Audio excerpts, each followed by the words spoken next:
This is actually my first, like no lie, this is like my first episode for this channel that I'll be doing.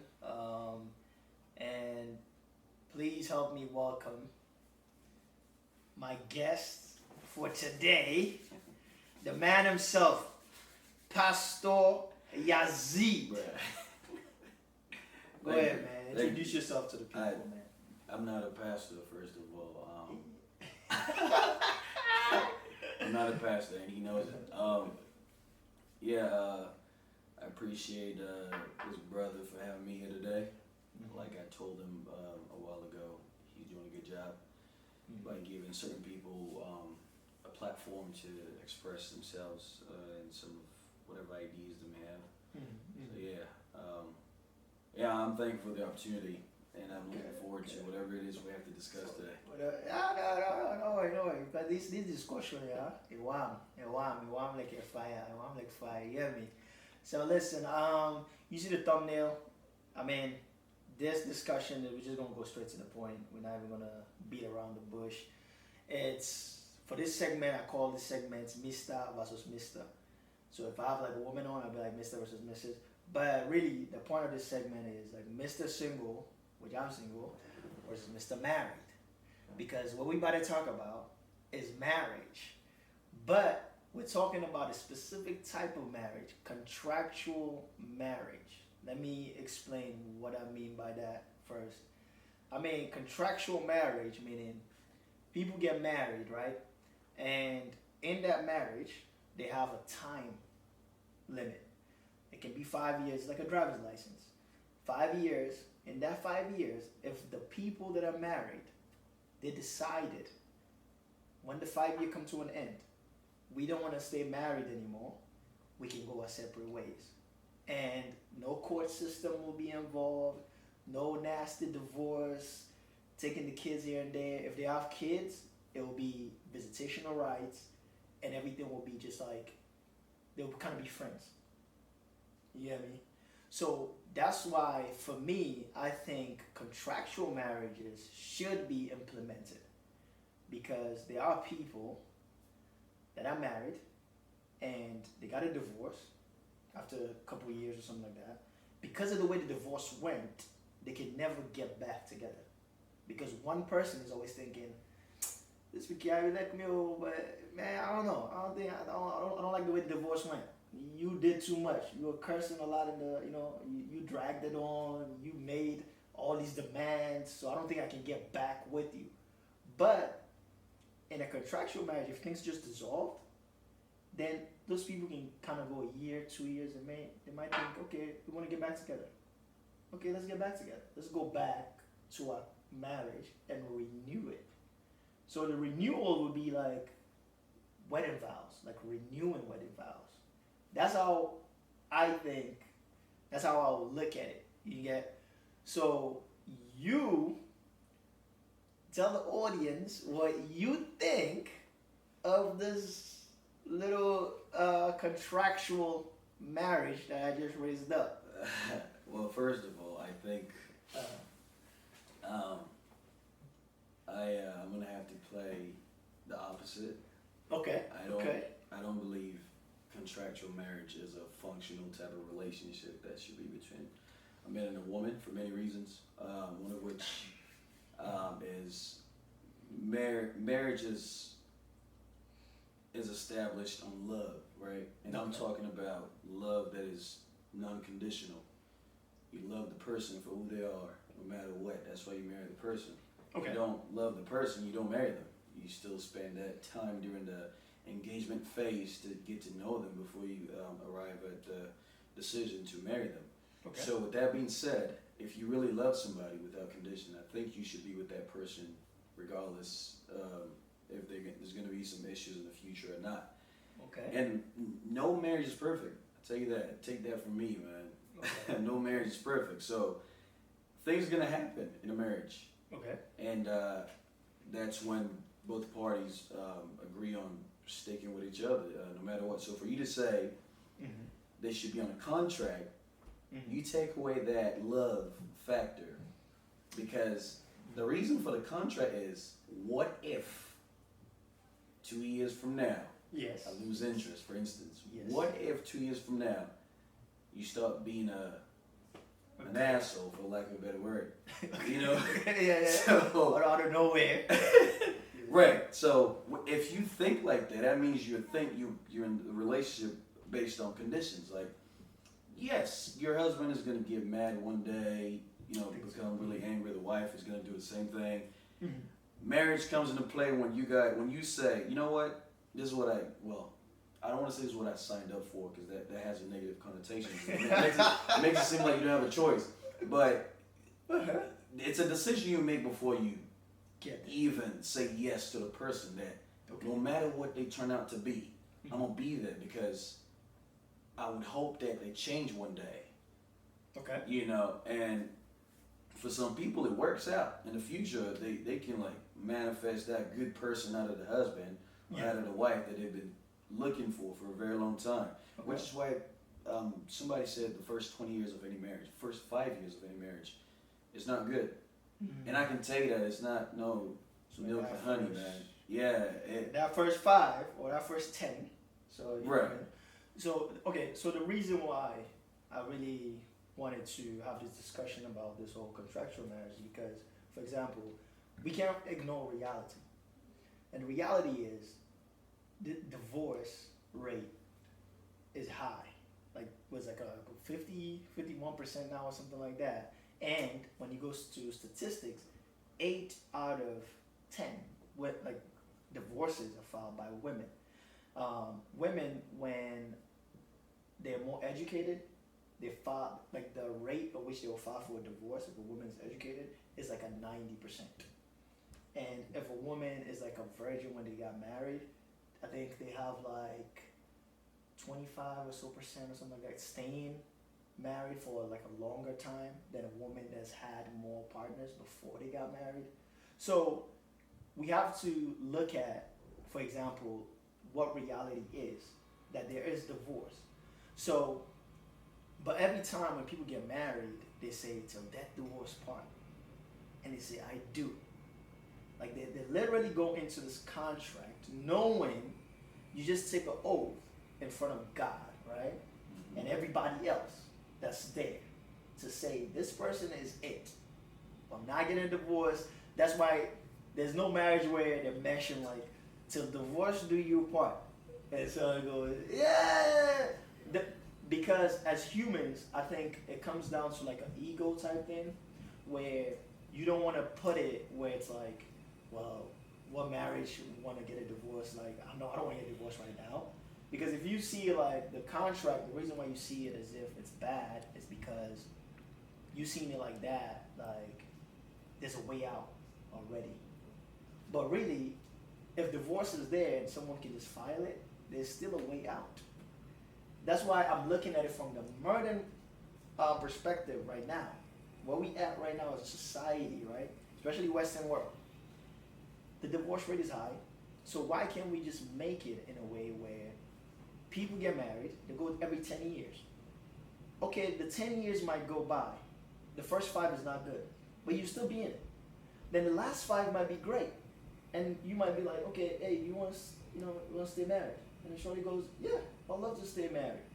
Yeah, I just renew it as in vows or have some type of unique way you do it. Either you just sign the paperwork or you do a vow and then sign the paperwork, right? Because for me, the reason why I really want people to probably do this is because there's just too much going on when it comes to divorce, man. Divorces, some people just stay married because they don't have money to get divorced. They no more. They're not like roommates. You get me? They're just like roommates. There's no spark. There's nothing really in it anymore. The man is kind of just there. So what's your take? I mean, for real, like, do you think it won't, like, contractually, it won't work? Or do you think there's some way this will work? I think it would depend. Okay. As it stands, given the many changes that are taking place in society, right? Yes. I think everything is bound to change. Okay. Okay. Evolution is a continual process of change. So everything Facts, yeah. can't go too deep into that. You know, some of the changes that are taking place. Yeah. Even in the anatomy of human beings. Yes. Changes, right? Change and grow. Yeah. Right. They're so. However, though, we're living a life where everything we do has been established upon some traditional beliefs and practices. For instance, something as common as you waking up in the morning, brushing your teeth. Right. It told you at some point when you were a kid that you gotta brush your teeth, otherwise your teeth are gonna go bad. Your breath is gonna stink and you throw the girls off, right? You didn't want that to happen. Facts, yeah. Nobody, no liberal in their right mind would say, you know what, you can't tell me not to brush my teeth. I'm not gonna brush my teeth because I want to be rebellious, right? Yeah. No, it's the right thing to do. You can't do that. Yeah. So if we are throwing away, and this is not what you may be saying, but if we're throwing away the traditional concept of marriage, which is man and a woman get married and stay in marriage no matter what, if we're throwing that away, we might as well throw everything else that has been built upon tradition. You're going to work as a man to provide for your subordinates, right? The people that are beneath you. That's you following traditional guidelines. The same way when you get married, you also follow traditional guidelines. Okay. A lot of people are straying away from that path. They're looking into this new way of living life, this path of freedom. I do whatever I want. Okay. I'm not going to be committed to just one man type of stuff. And for instance, what you just mentioned, you know, it's a bad idea for the marriage business. Well, there you go. It's no. The reason why I said it's a business, though, it is a business. So it's a contract. This is not to contradict what I've been saying, but marriage in its original state is a social construct. There you go. You know, yeah, it is a social construct. Marriage in itself is a contract. There you go. It's a covenant between two people, but the difference is there's a third party in that contract. That is God. Like you said earlier, you swear an oath in front of God, you vow to love this person no matter what. Yeah. So there's no way you can be married to someone and not allow the influence of that third party to take place in the relationship. Okay. You cannot just say, oh yeah, I'm going to do a contract marriage. So you're making a decision on your own. There's no third party in there. And you're a man of faith. You know, I know you live by faith. Everything that you do, you have a sense of morals. So I think in a contractual marriage, there's no love. That's one. And I personally don't think it's an idea that I should expose my kids to. Okay. Because then that would give them the go-ahead to be promiscuous on contract. So I'm gonna sleep with this shorty for like 5 months. After that, I'm gonna find someone else. So in a way, you're legalizing promiscuity, which is already in place. But to make it legal, it becomes a problem. Okay. So you see how you said humans, right? We change, right? Evolution, we change. We have to adapt. When you talk about traditionally, before, like way back then, when people get married, that's it. Like once you get married to this person, there's no like divorce or anything. But people, eventually we evolved into allowing divorces. And before, someone would have to get a divorce was more difficult. You have to prove, like, a woman can just not, or someone can just not get up and you're like, oh, I want a divorce. Courts will ask you, like, why? Like, what's the reason behind it? Like, and you have to really give evidence of, oh, this person is stepping out on me. How do you know they're stepping out on me? You have to prove that. Until it got changed to where now people get divorced based on irreconcilable differences, which means it can be a multitude of things. Right. It can mean I woke up today and I say, yo, I'm just tired of Yazid and all the way he's been treating me in this last few years, or even this last few months. I don't see me and him, you know what I mean, going anywhere anymore. I just tired no more. I just want a divorce. Like I just feel like I want one. Yeah. So people in society, we went from people used to stay married. Once they get married, that's it. To we then normalize where you have to get a divorce. Then now we're at a point where the divorce rate is so high. Like, that's my only concern about this, because I still want families to be together. And don't get me wrong, when you say like there's no love in a contractual marriage, that's because whoever goes into something like that and say, okay, this is for 10 years, right? In that 10 years, I'm gonna just get mine.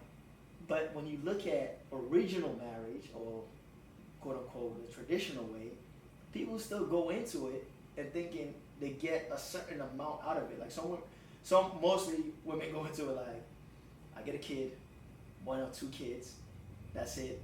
Then after, let's say 10 years go by, they're like, I don't know, I'm just kind of getting bored with this marriage. Because marriage, it does get boring, because you with the same person, you waking up every day to the same person. Yeah.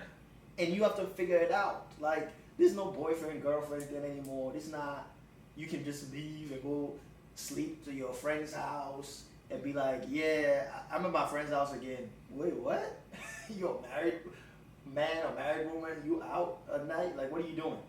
And those things are still in marriages. Those problems are still occurring, right? So that's why I'm saying, at the end of the day, if there is a way to make something, a marriage, where it's contractual, meaning if people get tired, if you just get tired, you can put any amount of years you want to put on it. Any amount of years. You can say 20, 30 years, 40 years. Because when divorces come into play, they are very brutal. There's no, it's really hard for you to meet somebody that got a divorce and you ask them, how was the divorce? And they go, oh, it went smooth. We just went to court and Shorty said she didn't want it anymore. I said I didn't want it anymore. Unless they're the ones who got everything. Exactly. Well, hold on. I got a question though. Not to interrupt. But so you're saying, so your main focus is to fix the divorce issues, right? To fix the divorce issues. Right. So, what do you think causes divorce in the first place, besides irreconcilable differences? But that's the thing. It kind of, it's people just changing. Right. Their mind. Why do you think people are changing?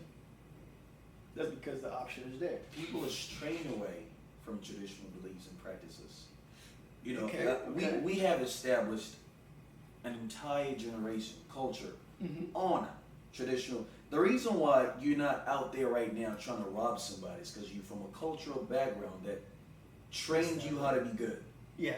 So people are starting to become more independent, free of whatever guidance their parents or grandparents may have for them. So now they're going about making their own individual decisions and willing to endure whatever consequences they're in. And I can say I blame like the entertainment industry, for instance. Okay. Right, they put things out there that make kids feel like they can do things on their own, disrespect their parents.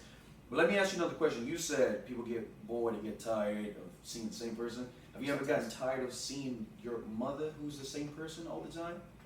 No. Why not? No, because for some reason, yeah.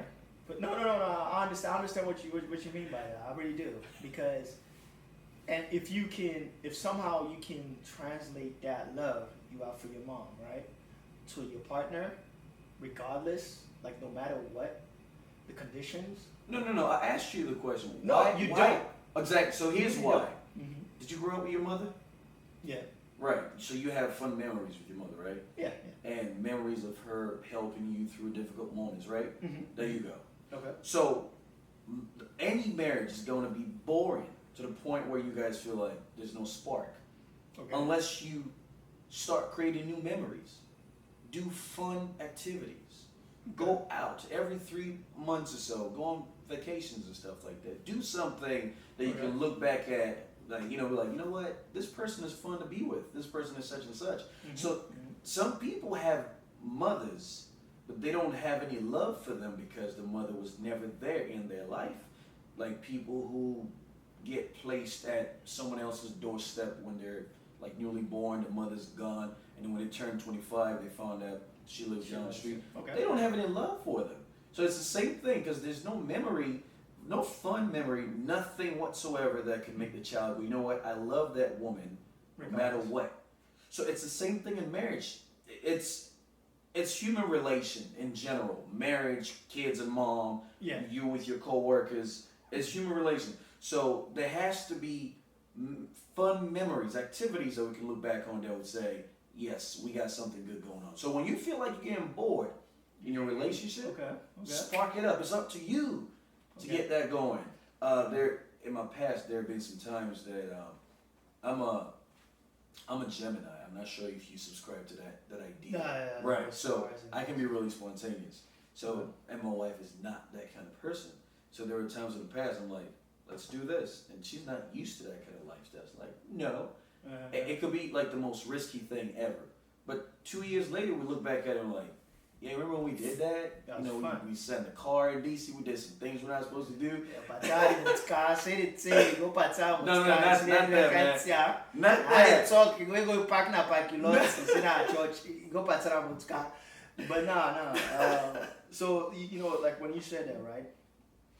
But think of the people that actually are creating memories, that are doing all that, and they still end up being divorced, right? That's the whole thing, because everybody has a different marriage. That's the funny thing about marriage. You can wed 25 people, right? Put them together, because they all have different upbringings and different ways they see things in life. All those marriages will come out differently. Even all those 25 people. Let's say a church, right? In a church, they're married, like this month go by, 30 people got married. 30 couples, 30 families. Okay, they leave them, they go about their business. When you check back on them 5-10 years down the road, there are a couple of them that would have gotten divorced. And if you ask them why, most of the time, there are people that will tell you that we had fun, everything was, we went here, we went there, we created memories, but either they said a person cheated, which is somehow it's like most of the time, everybody has their own story. There's always two sides to a story and things like that. But it's like, oh, he cheated. Or, I don't know, I just felt like this person was not for me. You get it? So, from my perspective, is that in life, we're changing. The society has changed. Things have evolved. You have to then include other people in life where you have to make way for them. So you have to make way in a way to make people not go through divorce in a nasty way. Because with divorces, it's really hard where you see it that's so simple. It never is simple. It just never is.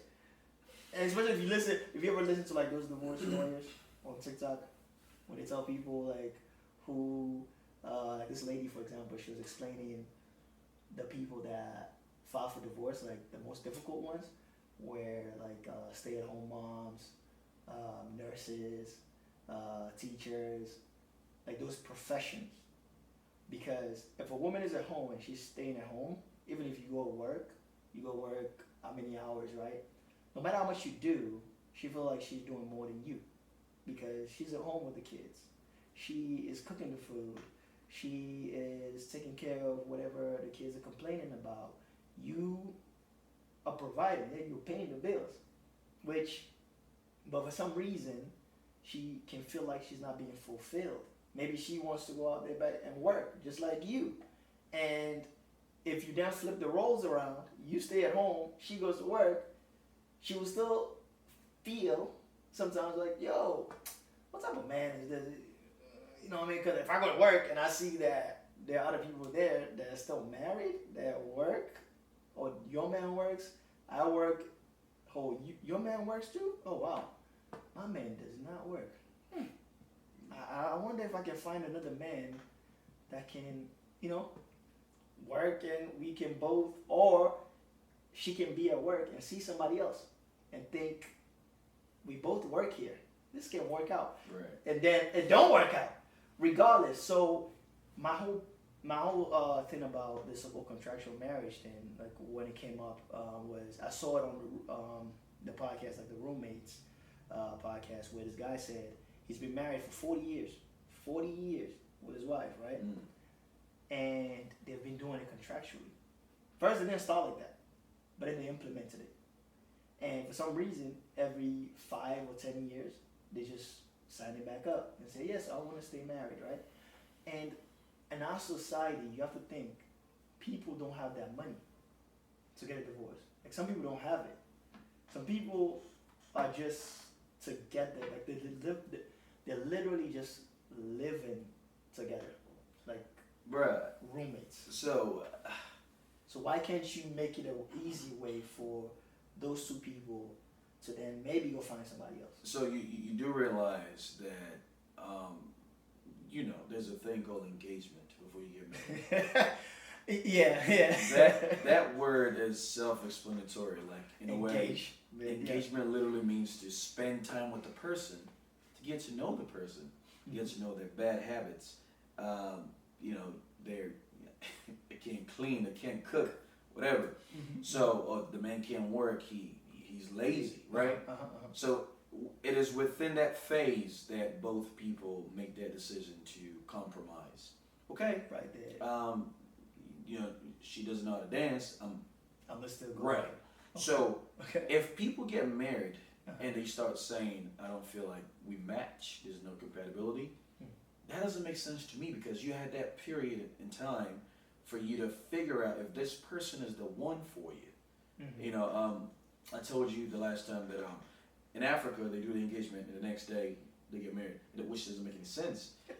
In my humble opinion, it should be about 6 months to a year for you to live with somebody, even though it's wrong in Africa. You can't live with somebody if you're not married. Yeah. But as you said, right, this is a whole different generation. We got to adapt to certain lifestyle. So live with the person 6 months to a year and see if you can be able to do it for the next 30. Now, and when they get into this contract thing, and eventually they say, you know what, the first 5 years have been a mess. Let's go our separate ways. That is equivalent to a divorce. Yeah. So in a way, it doesn't stop divorce. It's just the name changed.